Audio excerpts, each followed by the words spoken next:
ఈరోజు పెసరపప్పు బియ్యం పొంగలి ఎలా చేయాలో చెప్తాను చూడండి. పెసరపప్పు బియ్యము ఉడకపెట్టేసాను. ఒక కప్పు పెసరపప్పు, రెండు కప్పుల బియ్యము, 6 కప్పుల వాటర్ వేసి ఉడకబెట్టాను. కడిగి 10 నిమిషాలు నానబెట్టి ఉడకబెట్టాను. ఇప్పుడు తాలింపు ఎలా వేయాలో చెప్తాను చూడండి. ఇదిగోండి, బాండలు పెట్టి ఆయిల్ వేసుకుంటాము. ఒక 5 స్పూన్ల ఆయిలు,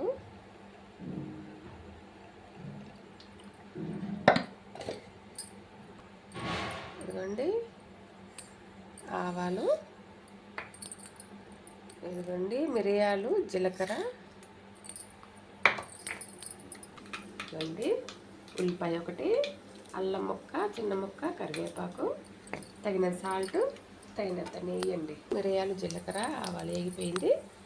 ఉల్లిపాయ, అల్లము, కరివేపాకు ఇవ్వండి. అల్లము అది వేగుతూ ఉంది. ఇప్పుడు సాల్ట్ వేసేసుకున్నాము దీంట్లో.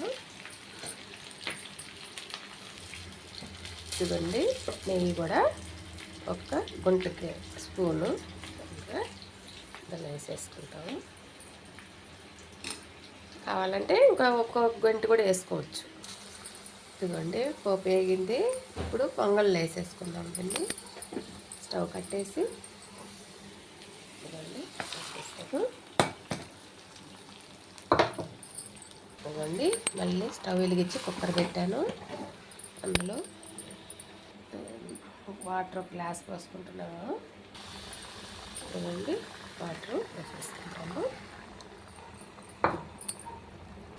ఇదిగోండి ఇప్పుడు వేసుకొని బాగా కలుపు అవి చూసుకొని మళ్ళీ వేసుకోవచ్చు. మీకు ఉప్పు కావాలంటే కొంచెం కూడా వేసి చూడండి. కొంచెం తక్కువ పడింది, వేస్తున్నాను చూడండి. ఈ గిన్నెతో 1 కప్పు పప్పు, పెసరపప్పు, 2 కప్పుల బియ్యం, 6 కప్పుల నీళ్ళు పోసానండి. ఇందులో జీడిపప్పు కానీ, పచ్చిమిరపకాయలు, మిరియాలు కూడా పొడి చేసి వేసుకోవచ్చు. నేను అట్లా వేసేసాను. పచ్చిమిరపకాయ కూడా వేయలేదు. నైట్ కాబట్టి ఎక్కువ కారం తినకూడదు కాబట్టి నేను అట్లా చేశాను. కారంగా కావాల్సిన వాళ్ళు కారంగా చేసుకోవచ్చు. చూడండి ఫ్రెండ్స్, నేను చేసిన పొంగల్ కానీ నచ్చినట్టయితే లైక్ కొట్టండి, షేర్ చేయండి, సబ్స్క్రైబ్ చేయండి. కొత్తిమీర కూడా చల్లుకొని దింపేసుకోండి. నమస్తే.